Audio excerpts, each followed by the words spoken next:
January 26, 1945, 17:30 hours, Regimental Headquarters, 2nd Gebirgsjäger Division, Alsace, France.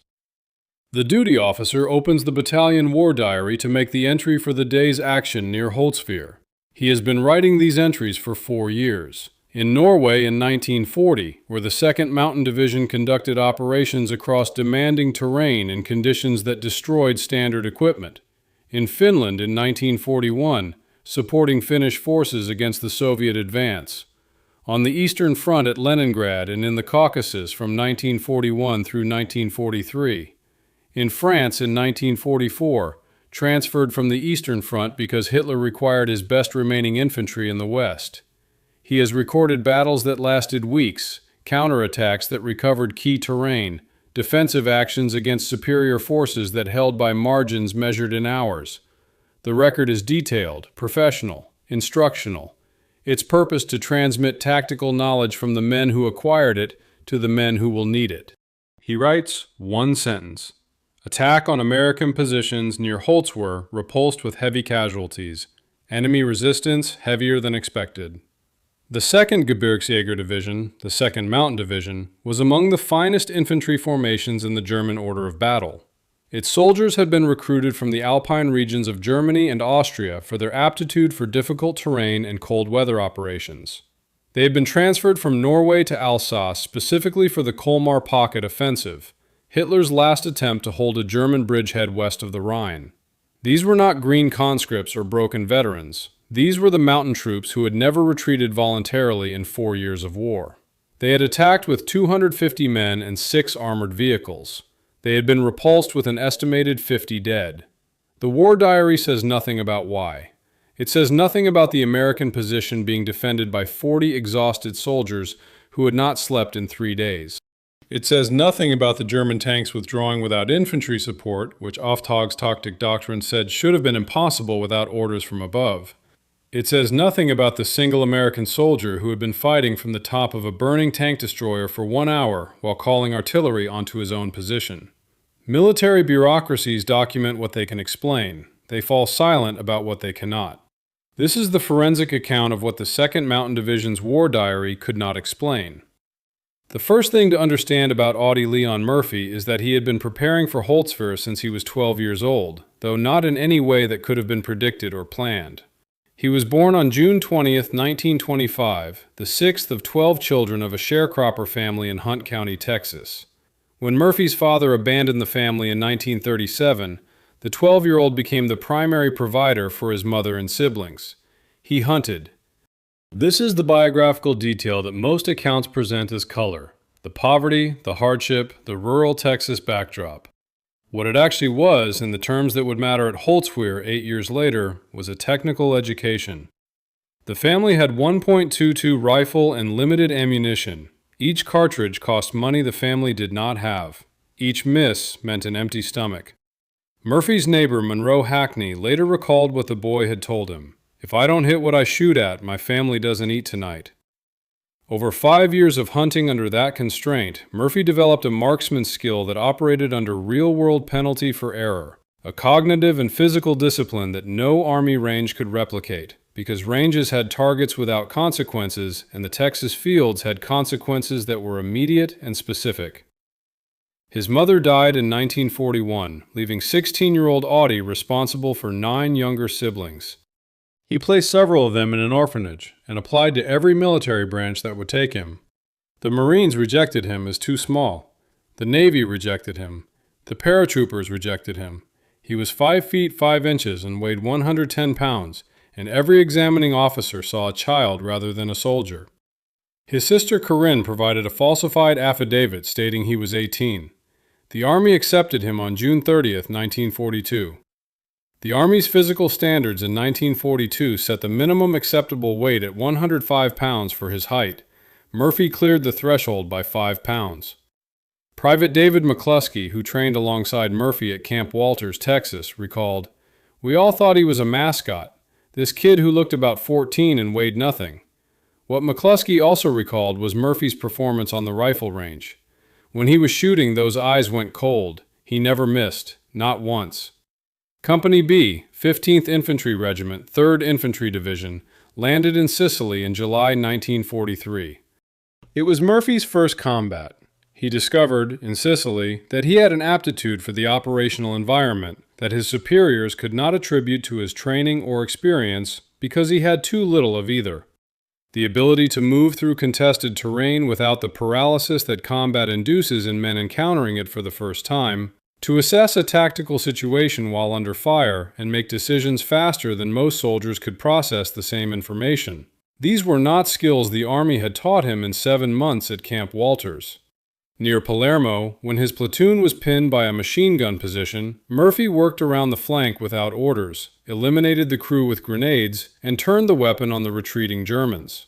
Captain Paul Harris recommended him for the Bronze Star. This soldier displays a natural aptitude for combat that is extraordinary in one so young and inexperienced.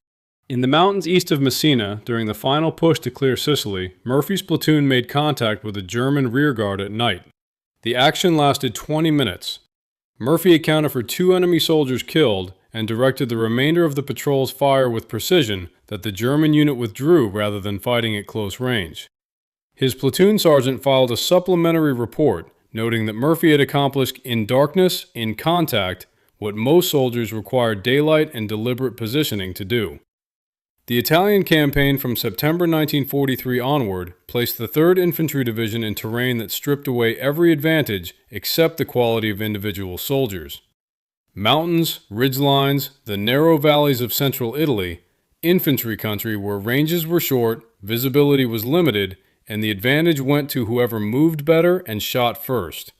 At the Volturno River in October 1943, Murphy's squad was reduced by casualties during a German counterattack. He picked up a sniper rifle from a wounded soldier and engaged German infantry at distances from 100 to over 300 yards, killing 5 and breaking up the counterattack. Private Floyd Hicks, one of the surviving squad members, told a military historian in 1967, "There were maybe 4 of us left who could still fight. Murph just looked at the situation and started shooting. He didn't say anything dramatic. He just started shooting, and he kept shooting until they stopped coming." The Distinguished Service Cross citation used language unusual for a decoration awarded to a private with 9 months of service, displaying calmness and precision of fire under intense enemy pressure. Precision of fire is a marksmanship assessment. Calmness under pressure is a psychological one.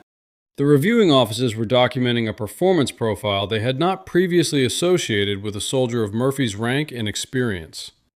At Anzio, Murphy destroyed a German tank with a bazooka at close range and received his first Silver Star.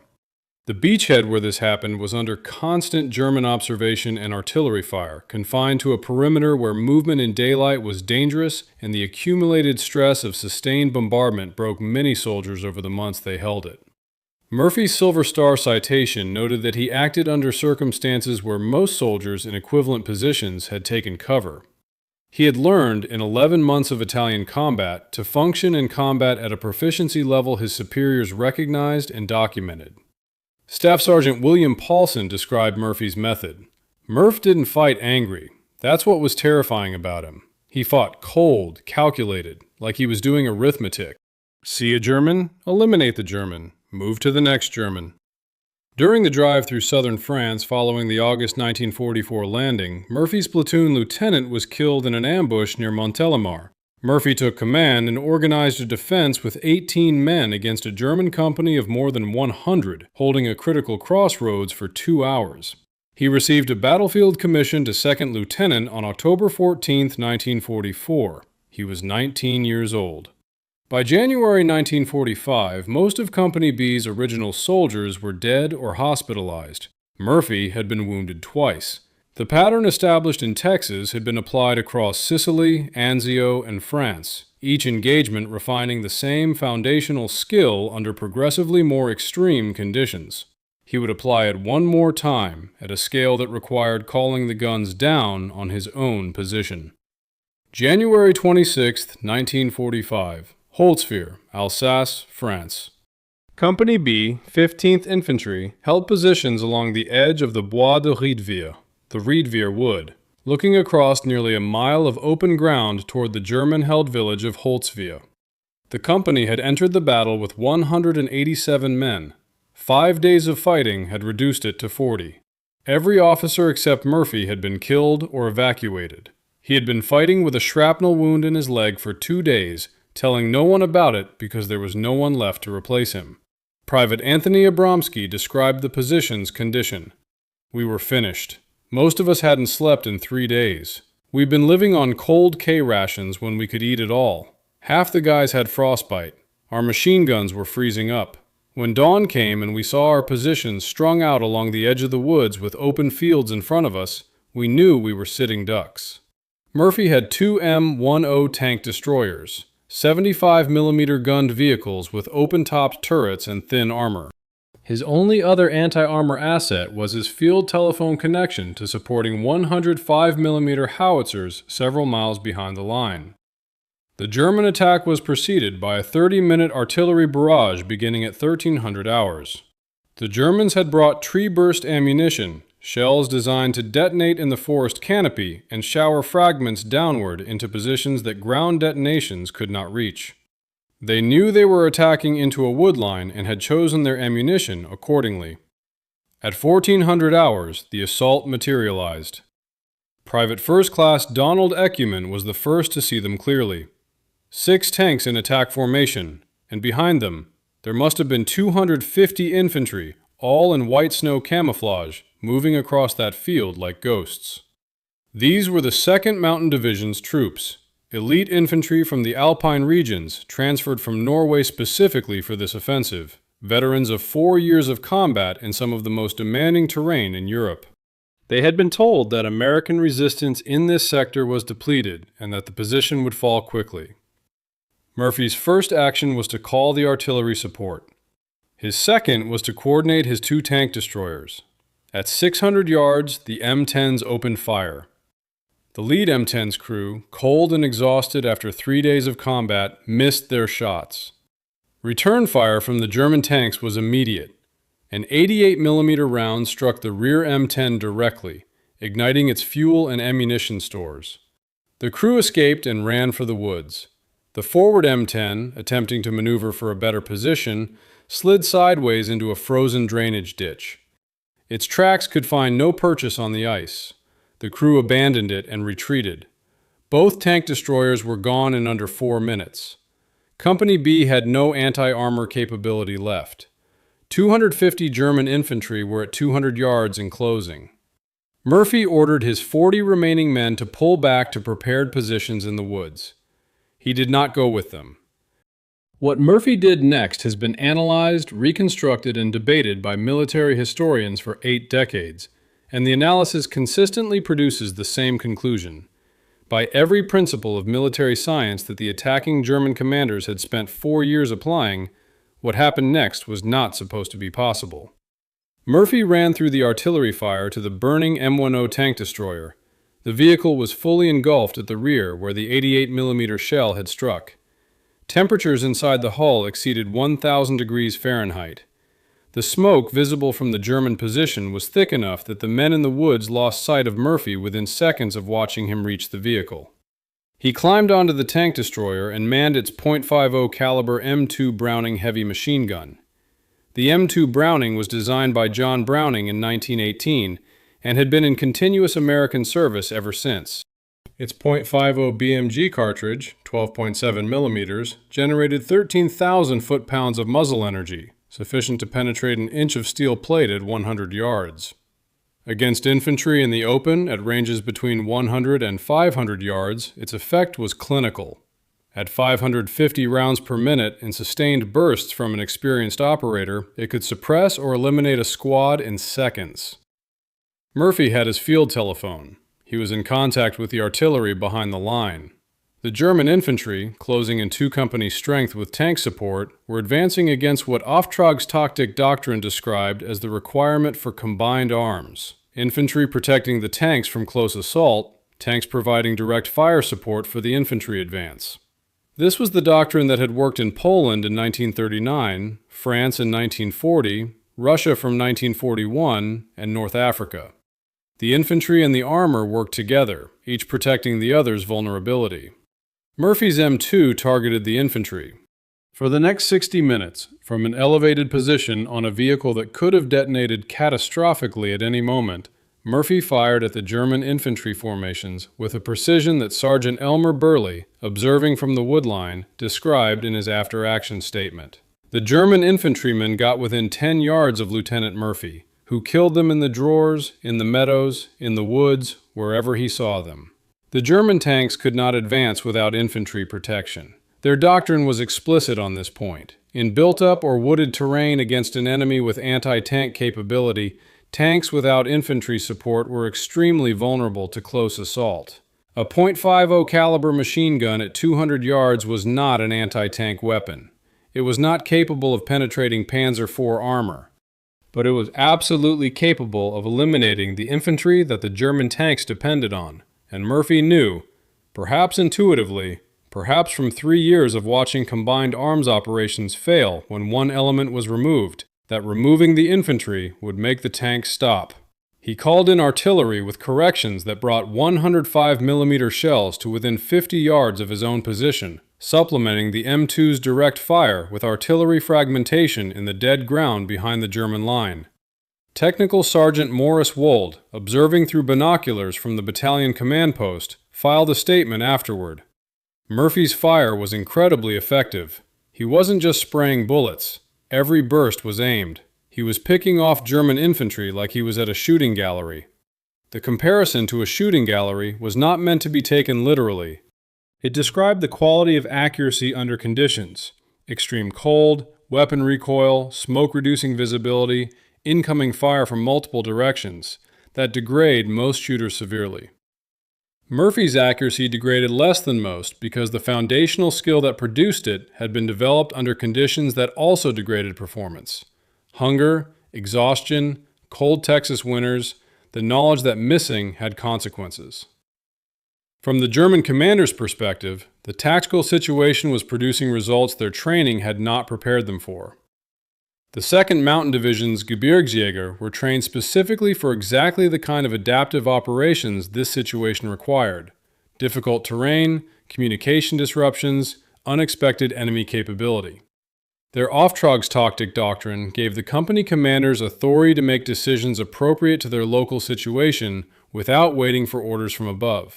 This was the doctrine that made German small unit leadership the most flexible in the war. The company commanders were adapting. They attempted flanking approaches. Murphy's traversing fire stopped them. They directed suppressive fire at the burning vehicle. The smoke obscured the target. They pushed infantry forward for a direct assault on the position. Murphy called the artillery down on those formations. Every response they tried was meeting a counter. They were not facing a defensive system. They were facing one man who was applying the same evaluative process to their actions that he had applied to every problem since childhood.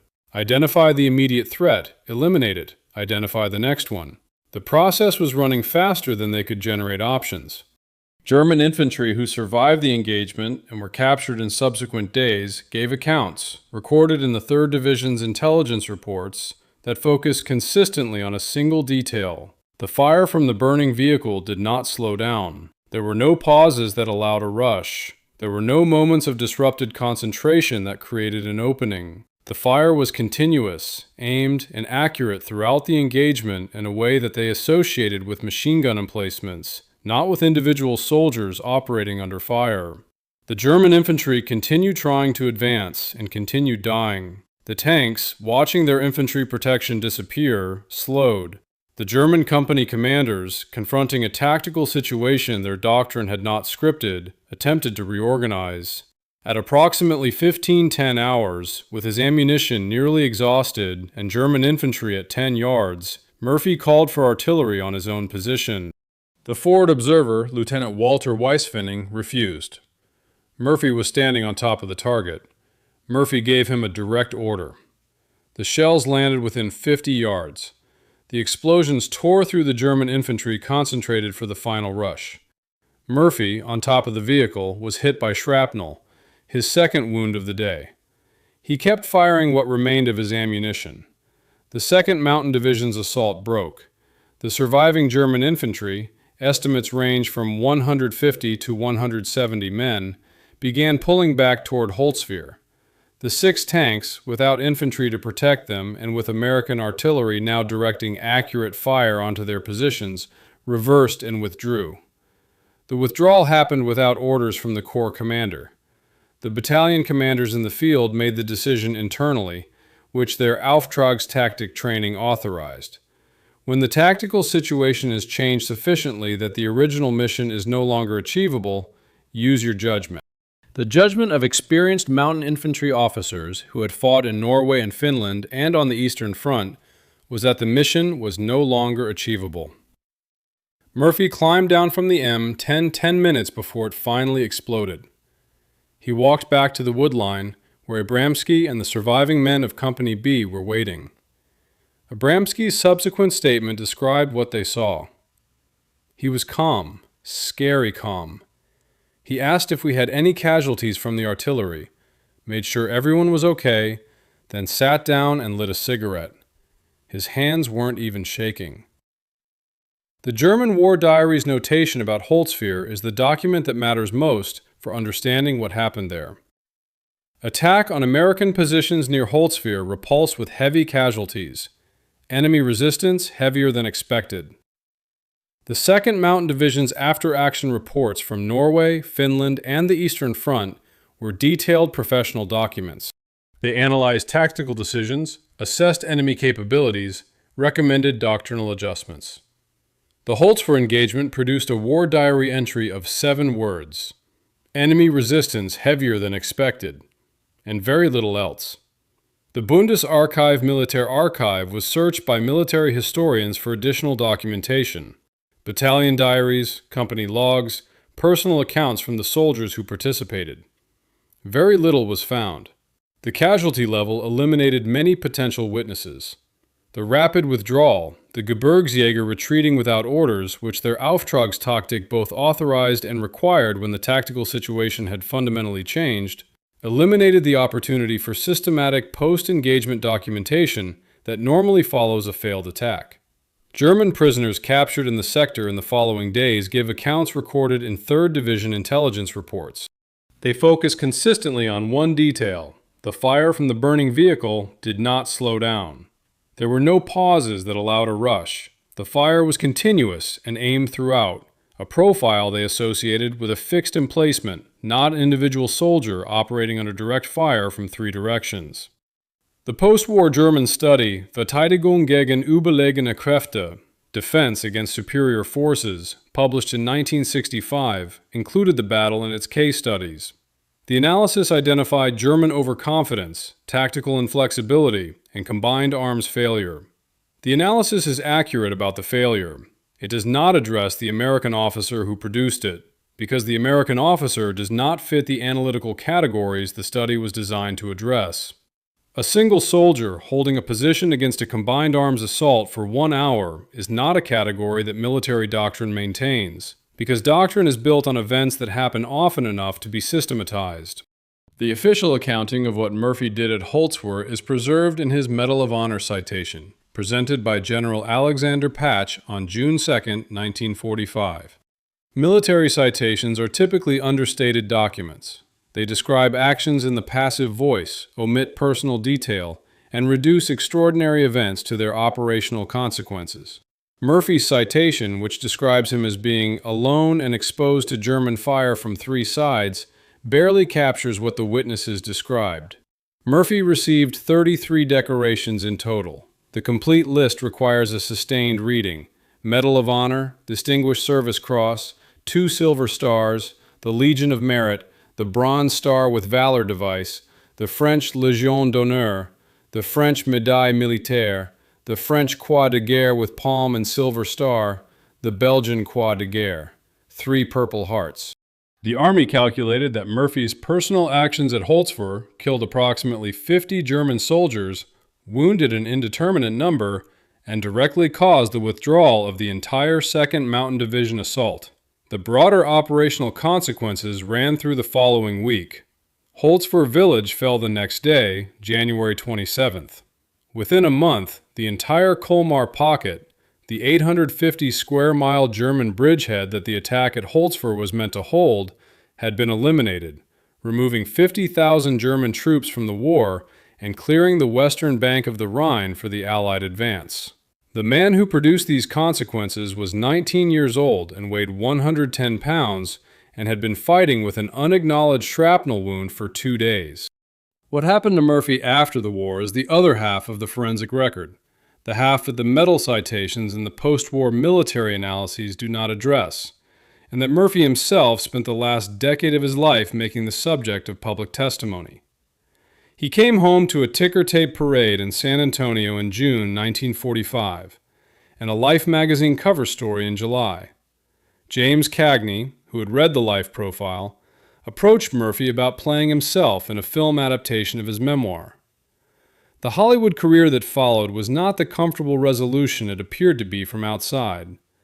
Murphy made 44 films between 1948 and 1969, appeared in television westerns, and maintained a public persona of quiet, modest heroism that matched the America of the post-war decades. He was also, throughout this period, sleeping in his garage with the lights on, and waking from nightmares, reaching for a loaded pistol. The nightmares were combat-specific. They were not general anxiety or the cumulative psychic weight of loss. They were the sensory replay of particular moments, the sounds of specific engagements, the visual field of specific positions that his nervous system produced during sleep with the vividness of present experience. 20 years after Holtzwihr, after Anzio, after the Volturno River, the nervous system that had been calibrated for those environments was still producing the responses those environments had required. His first marriage to actress Wanda Hendricks in 1949 lasted 16 months. Hendricks gave interviews after the divorce that described a man operating under a specific and persistent threat assessment that civilian life had not diminished. He patrolled their house at night. He positioned himself with his back to walls in restaurants. He kept the garage lit because darkness still activated the responses that darkness in combat had required. He slept with a pistol because the instinct to reach for it on waking was faster than his conscious judgment. Pamela Archer Murphy, who married him in 1951 and remained with him until his death in 1971, described the same pattern in different terms. The involuntary responses were still present 2 decades after the war, and the management of them had become as ordinary as anything else in the household. She noted that Murphy never stopped trying to understand what had happened to him, and that he converted that effort into advocacy because advocacy was the only action available. His advocacy took specific institutional forms that military historians have underestimated relative to the combat record. In 1966, he testified before the House Veterans Affairs Committee about the inadequacy of Veterans Administration mental health resources. He was not the only veteran to testify. He was the most prominent, and his public profile, America's most decorated soldier of the Second World War, author of To Hell and Back, the face of the Hollywood Western, gave his testimony a visibility that other veterans' testimony did not have. The Saturday Evening Post essay published that year was read by, among others, military officers who were processing their own combat experiences from the Korean War and preparing to command units in Vietnam. Murphy's willingness to describe PTSD symptoms in print, using the specific language of involuntary responses, nightmares, hypervigilance, the inability to trust the absence of threat, gave those officers a vocabulary and a framework that military culture had not previously provided. Murphy died in a plane crash on May 28, 1971, near Christiansburg, Virginia, when the private aircraft he was traveling in struck Brush Mountain in fog and low visibility. He was 45 years old. He had been decorated at 19. The gap between those 2 ages, 26 years of managing what the war had done to his nervous system, is the measure of what the war cost him beyond the 3 Purple Hearts. The Audie L. Murphy Memorial VA Hospital in San Antonio, dedicated in 1973, was the most tangible institutional result of his advocacy. It operates a specialized PTSD treatment program that has served veterans from every American conflict since Vietnam. The research it has conducted on combat stress, on the neurobiology of trauma, on the long-term physiological consequences of sustained exposure to combat conditions, has influenced the treatment protocols of every major VA facility in the country. Murphy did not live to see this. What he saw in the decade before his death was an institutional silence beginning to crack. The first acknowledgement, slow and incomplete and politically complicated, that combat produced injuries that did not show on X-rays but were nonetheless injuries.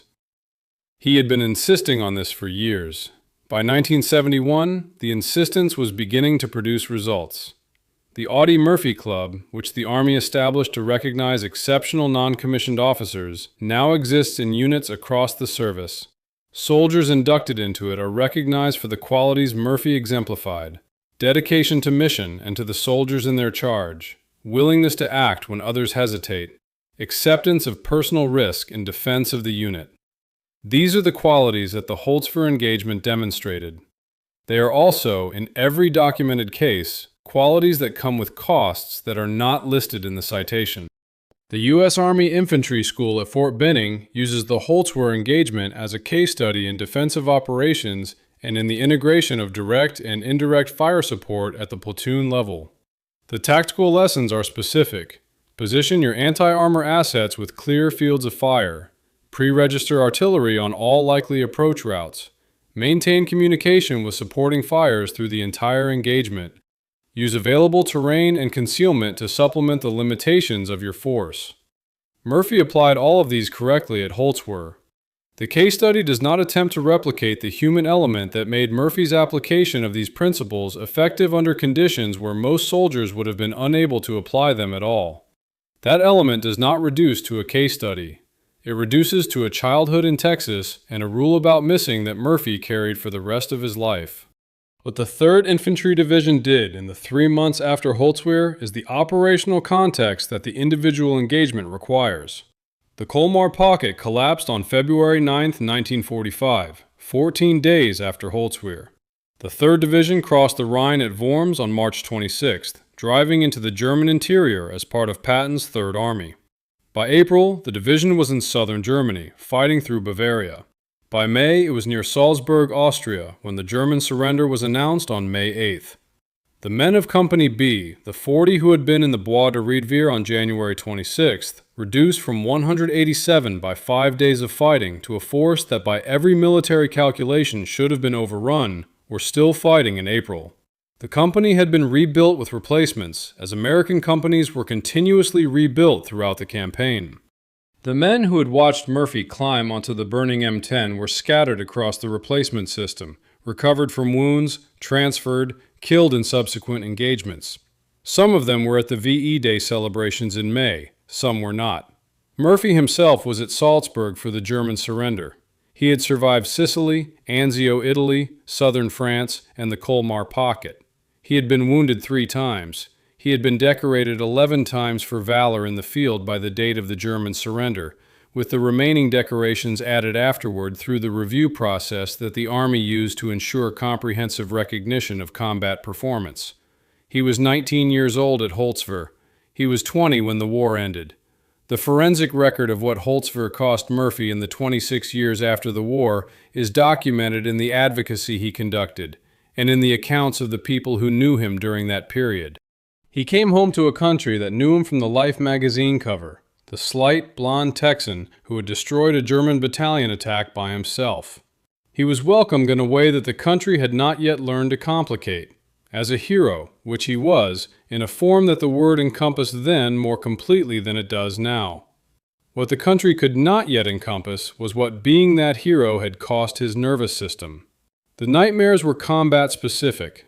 The hypervigilance was tactical, the positioning with his back to walls, the response to darkness that combat had required and that continued to activate after combat had ended. His first marriage, to actress Wanda Hendricks in 1949, lasted 16 months. She described afterward a man operating under a persistent threat assessment that civilian life had not diminished. He patrolled the house at night. He kept the garage lit because darkness still activated the responses that darkness in combat had required. The condition had no widely accepted clinical framework in 1945 or 1949 or even 1966. Combat fatigue was the available term, implying temporary exhaustion that rest would address. Murphy knew the condition was not temporary and not addressed by rest.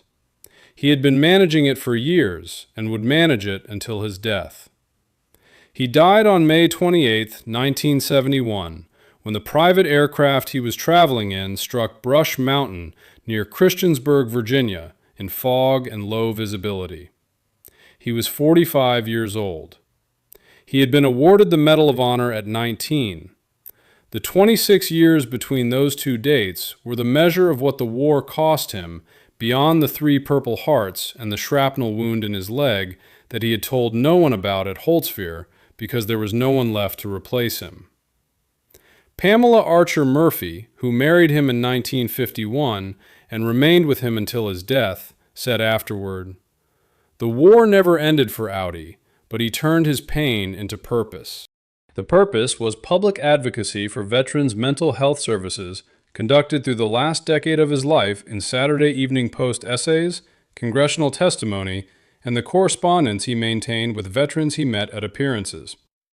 He was telling them consistently that what they were experiencing was medical rather than moral failure, and that the institutions supposed to address it were inadequate and required expansion.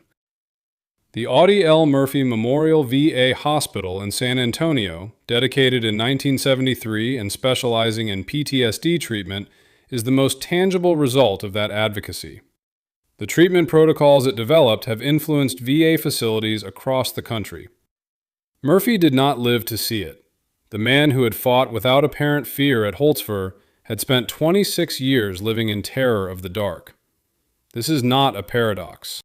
The nervous system that had allowed him to function at Holtzwihr was the same nervous system that could not return to baseline after Holtzwihr ended. The characteristics that made him capable of what he did were not separable from what those characteristics cost him. The Army of the United States had recruited a 12-year-old's hunting skills, refined them across 3 campaigns, and produced the most decorated soldier of the Second World War. It had not known how to give him back to civilian life when it was done with him. The Audie Murphy Club, established by the Army to recognize exceptional non-commissioned officers who demonstrate the qualities Murphy exemplified, exists in units across the service. Soldiers inducted into it are recognized for dedication to mission and to the soldiers in their charge, willingness to act when others hesitate, acceptance of personal risk in defense of the unit.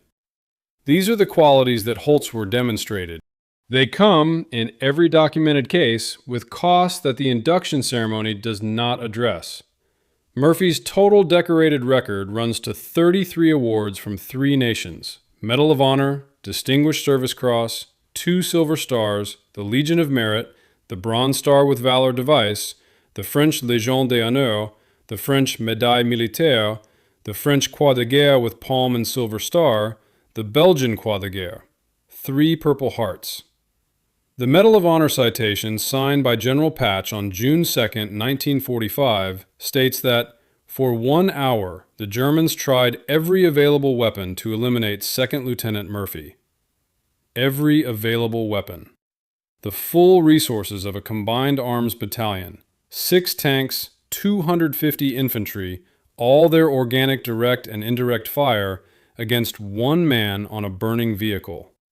The Colmar pocket collapsed entirely by February 9, 1945. 50,000 German troops were captured or killed. The western bank of the Rhine was cleared for the Allied advance into Germany. The 2nd Mountain Division had fought in Norway, in Finland, on the Eastern Front. They had encountered determined resistance across 4 years and written detailed analyses of it. The Holtzwihr entry is one sentence, because what stopped them at Holtzwihr did not correspond to any category their analytical vocabulary contained. Murphy, asked why he climbed onto the burning tank destroyer, gave the same answer every time for the rest of his life. They were killing my men. Not a tactical calculation, not a doctrine. The same foundational accounting that had operated in Hunt County, Texas, since 1937. The people he was responsible for were in danger. The available action was clear, and missing was not an option. The 2nd Mountain Division's war diary could not explain this. It wrote 1 sentence and moved on to the next day.